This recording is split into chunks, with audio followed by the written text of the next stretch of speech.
Hi everyone, welcome to YouTube channel Black Diamond. तो आज मैं फिर से आप लोगों के लिए एक वैकेंसी से रिलेटेड अपडेट लेके आऊँ।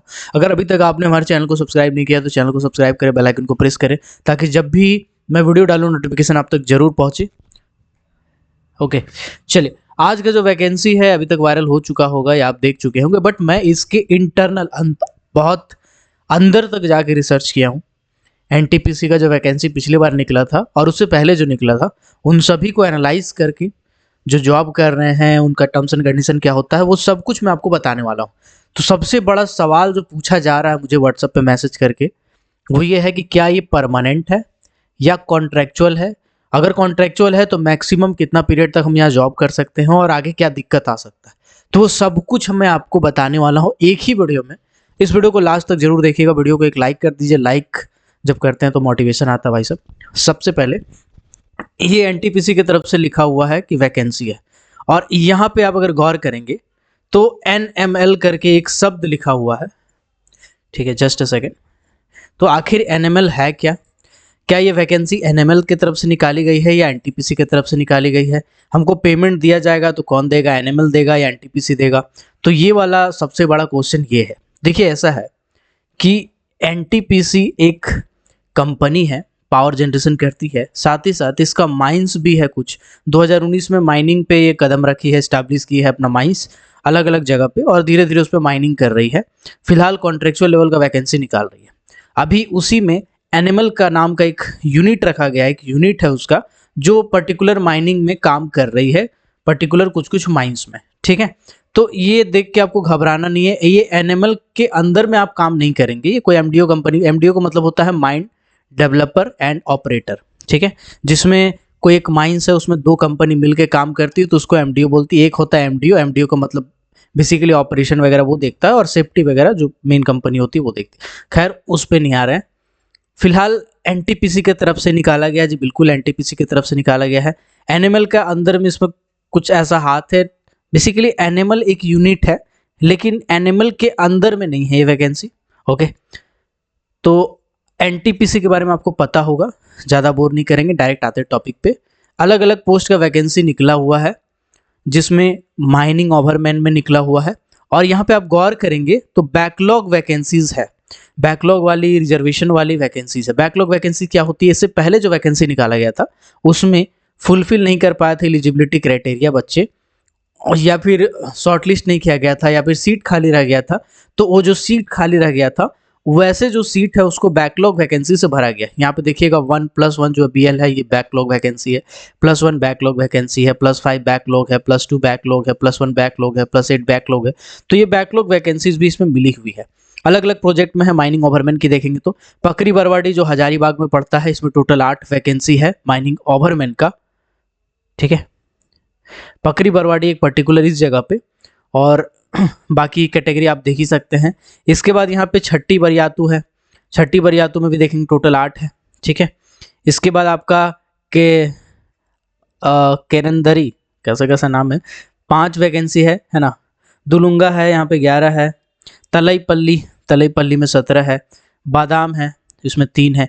तो टोटल अलग अलग लोकेशन पे है। इस पे मैं थोड़ा रिसर्च करके बता दूंगा कि कौन कौन से लोकेशन पे है। इस पे एनटीपीसी वाला वीडियो भी आएगा बहुत, है ना। तैयारी अगर करना चाहते हैं तो चैनल को जरूर सब्सक्राइब कीजिएगा। एनटीपीसी से रिलेटेड तैयारी वाला वीडियो भी बहुत आने वाला है आपके पास। मैगजीन इंचार्ज का वैकेंसी निकला हुआ अलग अलग लोकेशन पे, आप वैकेंसी टोटल देख सकते हैं 7 है। मैकेनिकल सुपरवाइजर का भी निकला हुआ अलग अलग लोकेशन पे, आप इसमें देख सकते हैं टोटल 21 है। इलेक्ट्रिकल सुपरवाइजर का 13 वैकेंसी है। वोकेशनल ट्रेनिंग इंस्ट्रक्टर का यानी वीटीआई जिसको बोलते हैं, वीटीआई मतलब डिप्लोमा लेवल से जो वैकेंसीज निकलती है। वीटीआई और वीटीओ में कंफ्यूज ना हो, पहले मैं आपको बता देता हूँ। एक होता है वीटीआई, एक होता है वीटीओ। वीटीओ का मतलब होता है vocated training officer. Vocational training officer के लिए सेकंड क्लास मैनेजर सर्टिफिकेट या first class manager certificate mandatory होता है, लेकिन यहाँ पे बीटीआई लिखा हुआ है तो यहाँ पे ओवरमैन सर्टिफिकेट वाले भी अप्लाई कर सकते हैं, हालांकि उसके लिए एक्सपीरियंस मांगा होगा, है ना। आगे देखते हैं हम लोग। इसके बाद जूनियर माइन सर्वेयर का जो वैकेंसी है टोटल 11 वैकेंसी निकला हुआ है। माइनिंग सरदार, अगर माइनिंग सरदार का यहाँ पे आप देखेंगे तो माइनिंग सरदार का भी टोटल 7 वैकेंसी निकला हुआ है। तो सबको अपॉर्चुनिटी मिला है, बहुत ही अच्छा अपॉर्चुनिटी है ये, तो आप देख लिए होंगे। चलिए अब हम लोग आगे डिटेल में एक एक चीज़ को समझेंगे और पहले क्वालिफिकेशन की बात करते हैं कि क्वालिफिकेशन क्या रखा गया है। तो देखिए माइनिंग ओवरमैन और मैगजीन इंचार्ज ये दोनों के लिए जो क्वालिफिकेशन रखा गया है वो रखा गया है full time regular diploma in mining होना चाहिए 60% के साथ। अगर SC/ST हैं तो एकेडमिक क्वालिफिकेशन में पास है तब भी चलेगा। साथ ही साथ ओवरमैन सर्टिफिकेट ऑफ कॉम्पिटेंसी होना चाहिए अंदर CMR। यहाँ पे कहीं भी रेस्ट्रिक्टेड सर्टिफिकेट या अनरेस्ट्रिक्टेड सर्टिफिकेट नहीं लिखा है। साथ ही साथ जो NTPC है, NTPC की सभी माइन से ओपन कास्ट है, इसीलिए यहाँ पे चांसेस है कि ओपन कास्ट वालों को एक्सेप्ट करे, यानी रेस्ट्रिक्टेड सर्टिफिकेट वालों को एक्सेप्ट करे। हालांकि NCL में भी ऐसा ही था, है ना। NCL का तो बहुत डिटेल में जानकारी है मेरे को, तो NCL में भी ऐसा ही हुआ था, लेकिन NCL का खैर मैटर अभी आगे देखिए क्या होता है ना, विचाराधीन है कोर्ट में। फिलहाल यहाँ पे CMR सर्टिफिकेट के हिसाब से ओवरमैन सर्टिफिकेट होना चाहिए, वैलिड फर्स्ट एड सर्टिफिकेट होना चाहिए DGMS के हिसाब से, ठीक है। तो मतलब ये अप्लाई कर सकते हैं। क्या इसके लिए कोई एक्सपीरियंस चाहिए? देखिए एक्सपीरियंस का जिक्र इसमें नहीं है, तो आप जो फ्रेशर हैं वो भी अप्लाई कर सकते हैं, बशर्ते आपके पास ये सब ओवरमैन सर्टिफिकेट, फर्स्ट एड, ये सब होना चाहिए। मैकेनिकल सुपरवाइजर में भी बोला गया है फुल टाइम रेगुलर डिग्री, आपकी रेगुलर डिप्लोमा अगर है मैकेनिकल में तो आप अप्लाई कर सकते हैं। इलेक्ट्रिकल में बोला गया इलेक्ट्रिकल में डिप्लोमा है, साथ ही साथ इलेक्ट्रिकल सुपरवाइजर का लाइसेंस अप्लाई कर सकते हैं।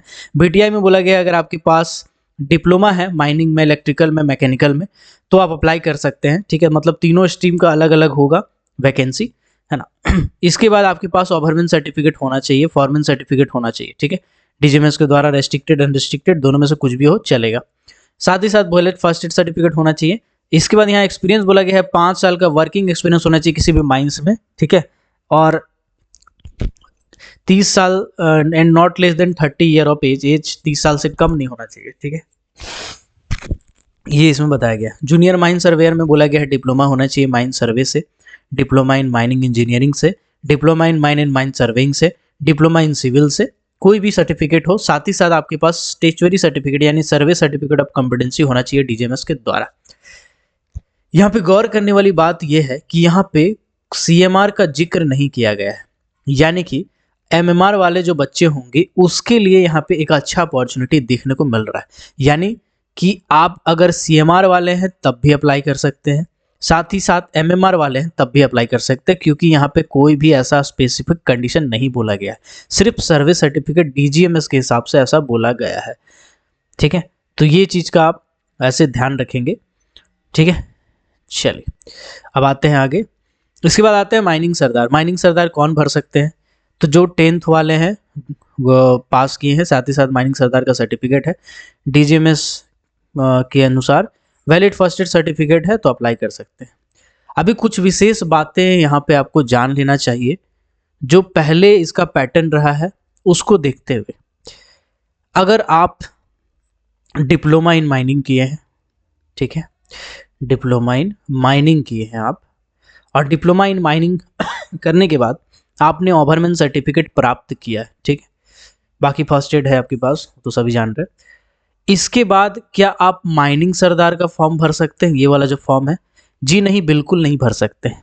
NTPC में पहले जो एग्जामिनेशंस हुआ है उसमें जो बच्चे अप्लाई किए हैं डिप्लोमा इन माइनिंग और ओवरमैन के बेसिस पे, ओवरमैन सर्टिफिकेट के बेसिस पे माइनिंग सरदार का फॉर्म, उनका फॉर्म रिजेक्ट कर दिया गया है या इनको इंटरव्यू से छाट दिया गया है। तो ऐसा गलती ना करें कि आपके पास डिप्लोमा इन माइनिंग है, प्री ओवरमैन सर्टिफिकेट है और आप माइनिंग सरदार का फॉर्म भर रहे हैं, ये गलती ना करें। दूसरा, अगर आप माइनिंग सरदार का सर्टिफिकेट रखते हैं, ठीक है, आपने 12 पास किया, 12 पास करने के बाद फील्ड में ट्रेनिंग किया, माइनिंग सरदार का सर्टिफिकेट लिया, उसके बाद फिर आप ओवरमैन का सर्टिफिकेट लिए, ठीक, मतलब कुल मिलाकर के कहा जाए तो आपके पास डिप्लोमा का डिग्री नहीं है, डिप्लोमा या डिग्री कुछ नहीं है। उस कंडीशन में क्या आप ओवरमैन का सर्टिफिकेट अप्लाई कर सकते हो, ओवरमैन का फॉर्म भर सकते हैं? क्योंकि ओवरमैन सर्टिफिकेट तो आपके पास है DGMS वाला, तो ओवरमैन का फॉर्म भर सकते हैं? जी नहीं, बिल्कुल नहीं भर सकते हैं NTPC में, क्योंकि इसमें डिप्लोमा भी मांगता है, डिप्लोमा प्लस आपके पास ओवरमैन होना चाहिए, तभी ओवरमैन का सर्टिफिकेट भर सकते हैं। ऐसा गलती ना करें, पिछली बार बहुत सारे बच्चों को छाट चुका है, तो इस चीज़ का ध्यान रखें। इसके बाद जो मैगजीन इंचार्ज का पोस्ट है, मैगजीन इंचार्ज का पोस्ट है, इसमें कोई बच्चे ऐसे हैं जिसके माइंस में मान के चलिए ब्लास्टिंग नहीं होता, किसी के माइंस में ब्लास्टिंग नहीं होता और ना उसका परमिशन दिया गया है, ठीक है, फॉर्म L, फॉर्म J, ऐसा बहुत सारा जो फॉर्म होता है उसके प्रेमिसेस में या उसके जो लोकल मैगजीन है, ऐसा कोई भी फॉर्म का परमिशन नहीं दिया गया है। तो कुल मिलाकर के कहा जाए तो ब्लास्टिंग कागज में कहीं लिखा हुआ नहीं है। तो उस कंडीशन में अगर आप वहाँ से एक्सपीरियंस लेते हैं जहाँ से ब्लास्टिंग नहीं हो रहा है और आप मैगजीन इंचार्ज का फॉर्म भर देते हैं तो आपका फॉर्म को रिजेक्ट कर दिया जाएगा। ऐसा भी पहले हो चुका है, तो इस चीज़ का भी ध्यान रखेंगे। मैगजीन इंचार्ज का फॉर्म वही भरेंगे जिसका माइंस में ब्लास्टिंग हो रहा है ना, जिसको परमिशन मिला हुआ है वही भर सकते हैं। अभी आप कहेंगे कि सर ओवरमैन सर्टिफिकेट वाले हैं, हम फ्रेशर है, ठीक है, तो फ्रेशर है लेकिन ओवरमैन सर्टिफिकेट होल्डर है फिलहाल, है ना, तो हमको तो ओवरमैन सर्टिफिकेट मिला है, ठीक, इसके बाद हम कहीं काम नहीं किए हैं तो ब्लास्टिंग हुआ कि नहीं हुआ वो एनटीपीसी को कैसे पता चलेगा। तो जब आप जाइएगा डॉक्यूमेंट वेरिफिकेशन के लिए तो फिर आपका एक्सपीरियंस भी मांगा जा सकता है, साल भर वाला जो ओवरमैन के टाइम बनवाए थे वो, ठीक है, मैगजीन वाला के केस। तो इस चीज़ का ध्यान रखेंगे।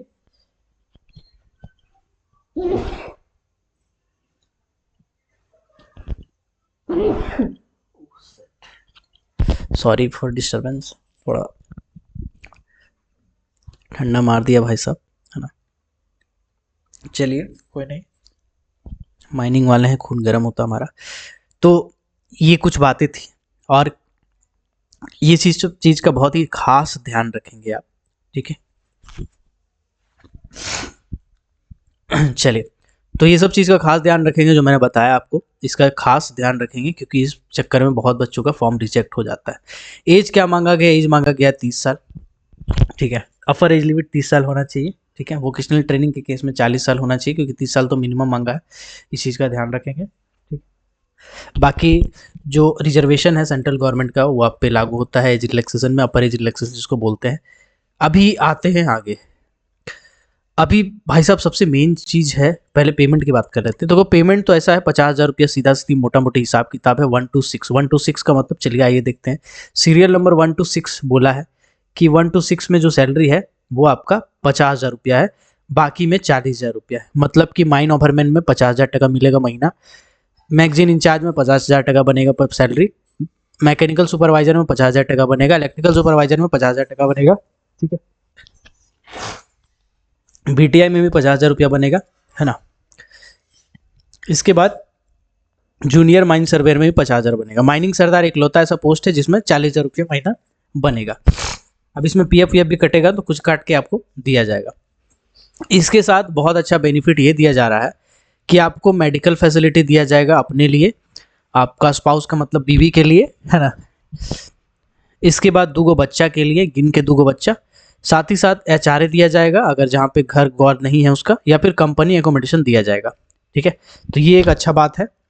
अगर वहाँ पे फ्लैट अवेलेबल नहीं है, क्वार्टर अवेलेबल नहीं है, तो उस कंडीशन में आपको एचआरए दिया जाएगा। उसके बाद टीएडीए दिया जाएगा और जो ऑफिशियल टूर होते हैं वो भी आपको दिया जाएगा, ठीक है। अभी आते हैं सबसे मेन बात पे जिसको लेके बच्चे लोग अड़चन में हैं, समझ में नहीं आ रहा ये परमानेंट वैकेंसी है, सेंट्रल गवर्नमेंट के अंदर में है, किसके अंदर में भाई साहब क्या है। देखो भाई साहब ऐसा है, सुन के बुरा लगेगा लेकिन ये वैकेंसी कॉन्ट्रैक्चुअल है, ठीक है। ये वैकेंसी कॉन्ट्रैक्चुअल है पूरी तरह से, यानी कि यहाँ पे आप एक पर्टिकुलर पीरियड तक ही जॉब करेंगे।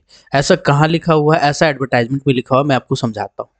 देखिएगा यहाँ पे जब पॉइंट नंबर 4 में आप जाएंगे जहाँ पे लिखा हुआ है इमॉल्वमेंट्स एंड सर्विस कंडीशन, इस सर्विस कंडीशन में साफ साफ ड्यूरेशन दे दिया गया है सर्विस का। सर्विस का ड्यूरेशन लिखा गया है कि initially for 3 year and expandable up to 2 year based on organisational requirement. कुल मिलाकर के बोला गया है कि शुरू में आपको 3 साल का नौकरी दिया जाएगा और उसके बाद उसको 2 साल का फर्दर एक्सटेंशन दिया जाएगा। यानी कुल मिलाकर के नौकरी कितना दिन का रहेगा? 5 साल के बाद। 5 साल के बाद क्या एक्सटेंशन किया जाएगा इसमें ऐसा कोई जिक्र नहीं है। इसका मतलब ये हुआ कि 5 साल के बाद आपको निकाल दिया जाएगा। सुन के बड़ा बुरा लगेगा आपको, लेकिन ये कॉन्ट्रैक्चुअल है, ऐसा यहाँ पे लिखा हुआ है। और जहाँ कहीं भी टर्म्स एंड कंडीशन के साथ साथ ड्यूरेशन पहले से ही बता दिया जाता है कि भैया 5 साल तक एक्सटेंड होगा, ऐसा नहीं बोला कि उससे ज़्यादा नहीं होगा, लेकिन ये भी नहीं बोला कि उसके बाद होगा एक्सटेंशन। तो आप 5 साल ही मान के चलिए कि आपका नौकरी रहेगा। 5 साल बहुत अच्छा टाइम होता है एक्सपीरियंस गेन करने के लिए। तो जो फ्रेशर है उनके लिए बहुत अच्छा मौका है कि 5 साल अगर एक्सपीरियंस आपके पास रहेगा तो बेनिफिट है आपका यार, घाटा नहीं है। खाली बैठे उससे अच्छा यहीं चल जाओ, अच्छा, ठीक है। लेकिन 5 साल के बाद परमानेंट आप इसको नहीं मान सकते कि यार यहाँ गए तो लाइफ सेट हो गया, सब कुछ सेटल है, नहीं। जब तक नौकरी है तब तक है, उसके बाद फिर आपको 5 साल के बाद मान के चलिए कि सर्विस खत्म है। सिलेक्शन प्रोसेस क्या है? देखिए सिलेक्शन प्रोसेस 2 स्टेज में है। सबसे पहले आप ऑनलाइन अप्लाई करेंगे। ऑनलाइन अप्लाई करने के बाद आपको शॉर्टलिस्ट किया जाएगा। उसके बाद एडमिट कार्ड भेजा जाएगा मेल पे। अगर एडमिट कार्ड आया, क्योंकि इसमें ऐसा होता है कि 50% बच्चों का एडमिट कार्ड आता ही नहीं है, सुन के बुरा लगेगा लेकिन आप पहले पता कीजिए एग्जाम ग्राउंड लेवल पे एकदम रियलिटी है एनटीपीसी का। पिछले बार भी हुआ था, उसके पहले भी हुआ था कि जो बच्चे अप्लाई करते हैं, ठीक है, इतना सारा कंडीशन हम बताया ना, क्यों क्यों छटता है, क्यों नहीं बुलाया जाता है, ऐसे और भी बहुत सारे कंडीशन है। 50% बच्चों का एडमिट कार्ड आता ही नहीं है, ये एकदम कड़ा ट्रूथ है। इसके बाद फर्स्ट स्टेज होगा आपका। फर्स्ट स्टेज में 100 नंबर का एक तो रिटन टेस्ट होगा, ठीक है, जो कि एमसीक्यू टाइप का रहेगा, है ना, जिसमें आपका रिलेवेंट सब्जेक्ट डिसिप्लिन का क्वेश्चन रहेगा, ठीक है, रिलेवेंट सब्जेक्ट क्वेश्चन रहेगा, मतलब 100 नंबर का आपका टेक्निकल का पेपर होगा, ऐसा इसमें लिखा हुआ है। लगभग 2 घंटा का परीक्षा होगा, 100 क्वेश्चन, 2 घंटा का एग्जामिनेशन होगा। 1 नंबर मिलेगा प्लस वाला, मतलब कि सही हुआ तो 1 नंबर प्लस होगा, गलत हुआ तो -0.25 नंबर कटेगा, यानी कि 1/4 नंबर कटेगा, ठीक है। चलिए, इसके बाद बोला गया है कि कम से कम 40% मार्क्स होना चाहिए जनरल ईडब्ल्यूएस का, 30% SC ST OBC कंडीशन में, तब जाके आपको शॉर्टलिस्ट किया जाएगा और कॉल रेशियो बुलाया जाएगा सेकेंड स्टेज के लिए, ठीक है। तो सेकेंड स्टेज के लिए बुलाया जाएगा। अब सेकेंड स्टेज का क्या है ये मैं बता देता हूँ। सेकेंड स्टेज में बोला गया है कि आपका स्किल या कंपिटेंसी टेस्ट होगा। स्किल टेस्ट कंपिटेंसी टेस्ट क्या होता है समझाते हैं आपको। देखिए भाई साहब, ऐसा है कि पहला वाला मैं आपको चुन के बुला लिया, ठीक है, इसके बाद दूसरा वाला मैं आपको बुलाया, तो दूसरा वाला भी 100 नंबर का एक तो एग्जाम होगा, जिसमें ये नहीं कहा गया है, ठीक है, ये नहीं कहा गया है कि आपका इसमें रिटेन होगा कि क्या होगा, लेकिन जनरली क्या होता है मैं बताता हूँ। जो पिछले बार हुआ था, रिटेन टेस्ट में जो बच्चे सेलेक्ट होते हैं उसका इंटरव्यू लिया जाता है। इंटरव्यू में उनसे कुछ सवाल जवाब किया जाता है, उनको डॉक्यूमेंट वेरीफाई किया जाता है और उसी हिसाब से इनको एक नंबर दिया जाता है, ठीक है। इसमें भी पास करना जरूरी होता है। अगर आप जनरल कैटेगरी है तो 40% लाना जरूरी है, ईडब्ल्यूएस वाले जनरल वाले हैं तो 30% SC ST OBC के केस में आपका जरूरी होता है, ठीक है। इसके बाद एक मेरिट बनाया जाता है रिटेन टेस्ट के बेसिस पे और स्किल टेस्ट के बेसिस पे, दोनों के देखते हुए, है ना, मेरिट बनाया जाता है। मतलब बेसिकली क्या होगा बताते हैं। सेकेंड स्टेज खाली क्वालिफाई करना है, फर्स्ट स्टेज का नंबर लाना है, फर्स्ट स्टेज का नंबर के हिसाब से एक मेरिट बनेगा, है ना। सेकेंड पास कर जाएंगे तो फिर आपका मेरिट में नाम रहेगा, तो फिर आपको बुलाया जाएगा, ठीक है। टेस्ट सेंटर जो होगा पहले ही क्लियर कर दिया कि रांची झारखंड टेस्ट सेंटर होने वाला है, ठीक है। एडमिट कार्ड वगैरह सब जारी किया जाएगा, मतलब रिटर्न टेस्ट आपको देने यहीं पे जाना पड़ेगा। उसके बाद इंटरव्यू देने भी यहीं जाना पड़ेगा, क्योंकि रांची में इसका एनटीपीसी का एक ऑफिस है ना। चलिए, अभी बाकी छोटे छोटे टर्म्स एंड कंडीशन है, आप चाहें तो इसको पढ़ सकते हैं कि जो CMP है ना, NLM है ना, तो वो सब क्या है बेसिकली, तो आप यहाँ पे पूरा डिटेल में पढ़ सकते हैं, ठीक है। NLM location sites project, NLM कुछ इसका एक यूनिट है, ऐसा कोई कंपनी नहीं है, यूनिट है ना।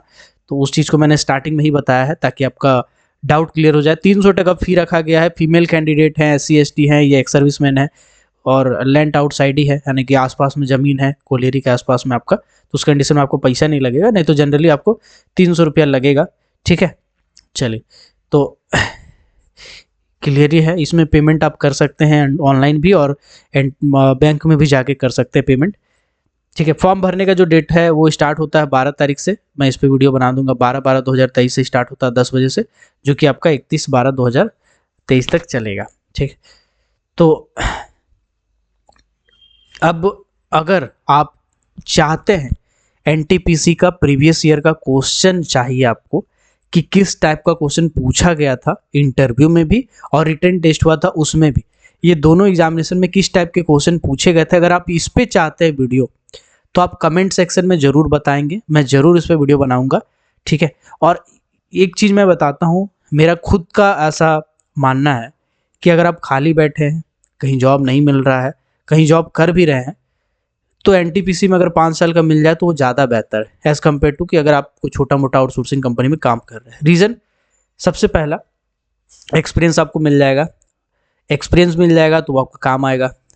इसके बाद दूसरा, एनटीपीसी का नाम वाला एक्सपीरियंस थोड़ा सा ज़्यादा काम आएगा, क्योंकि 502 फॉर्मेट में यानी डीजीएमएस का ऑफिशियल फॉर्मेट में आपको एक्सपीरियंस दिया जाएगा, ठीक है। इसके बाद सैलरी अच्छा है, लाइफ स्टाइल थोड़ा अच्छा है, 5 साल के बाद हो सकता है आपको वहाँ से जाना पड़े, ज़्यादातर चांस है जाना ही पड़े, लेकिन 5 साल आपके लिए बहुत होता है, क्योंकि जब भी वैकेंसी निकलती है लोकल प्राइवेट कंपनी में या अच्छी कंपनी जिंदल वेदांता सब जब भी वैकेंसी निकालती है उसको 3 साल 5 साल का एक्सपीरियंस वाला कैंडिडेट चाहिए होता है। जबकि जब वो वैकेंसी निकालती है 3 साल और 5 साल वाला, तो 3 साल और 5 साल वाला एक्सपीरियंस वाले कैंडिडेट काफ़ी कम होते हैं, तो वहाँ पे कंपटीशन आपका काफ़ी कम होगा, तो ज़्यादातर चांसेस है कि 5 साल के बाद आप खाली नहीं बैठेंगे। तो मेरा ऐसा सुझाव है, बाकी आप क्या सोचते हैं कमेंट सेक्शन में कमेंट करके ज़रूर बताएं, अपना प्यार बरसाएं कमेंट सेक्शन में। मिलते हैं किसी और टॉपिक में। एक सेकेंड, थोड़ा प्रचार प्रसार कर ले, गरीब आदमी है। देखिए, अगर आप कोल इंडिया प्रिपरेशन बैच ज्वाइन करना चाहते हैं, कोल इंडिया प्रिपरेशन बैच ज्वाइन करना चाहते हैं, ठीक है, एनटीपीसी का भी पूरा पोर्शन उसमें कवर हो जाएगा। एनटीपीसी का अगर आप तैयारी करना चाहते हैं तो एनटीपीसी का भी पूरा पोर्शन कोल इंडिया प्रिपरेशन बैच में कवर हो जाएगा। आप अगर ज्वाइन करना चाहते हैं तो व्हाट्सअप नंबर में लिख दे रहा हूँ, इस व्हाट्सअप नंबर पे आप संपर्क करें, ठीक है, जस्ट अ सेकंड, इस पे संपर्क करें मतलब मैसेज करें, कॉल ना करें भाई साहब, मैसेज कर दे, मैं देख लूँगा। 6200-670-155। एनटीपीसी हो या कोल इंडिया हो, अगर आप इसका तैयारी करना चाहते हैं तो इस व्हाट्सअप नंबर पे मैसेज करेंगे, मैं अपना एप्लीकेशन का लिंक आपको सेंड कर दूंगा, डायरेक्टली जाके पे करके आप उसको ज्वाइन कर सकते हैं। 1200 रुपया फी रखा गया है, 6 महीना वैलिडिटी है, सब कुछ है उसमें, element of mining technology DJ 10 volume 1 volume 2 volume 3, कोल का बेसिक से लेके एडवांस लेवल तक है उसमें। सीएमआर है, माइंस एक्ट है, माइंस रूल है, क्रैच रूल है, पीटेड बात रूल है, रेस्क्यू रूल है, सीएआर है, सेंट्रल इलेक्ट्रिसिटी अथॉरिटी रेगुलेशन है। कुछ और भी टॉपिक्स है, इंपॉर्टेंट टॉपिक्स जो कोल इंडिया में पूछे जाते हैं, कुछ बाहर के क्वेश्चन है जो कोल इंडिया में पूछे जाते हैं, एमसीक्यू वाला क्वेश्चन है, साथ ही साथ आपको टेस्ट सीरीज भी मिलेगा, लेटेस्ट जो अभी एसएससीएल का एग्जामिनेशन चल रहा है उसका भी, एनटीपीसी का भी हो सकता है मैं बना दूँ उसमें कुछ ऐड कर दूँ। तो अगर आप ज्वाइन करना चाहते हैं तो व्हाट्सअप नंबर पर मैसेज कीजिएगा 6200670155। मिलते हैं अगले वीडियो में किसी और टॉपिक में, तब तक के लिए keep watching, keep supporting, till then जय हिंद।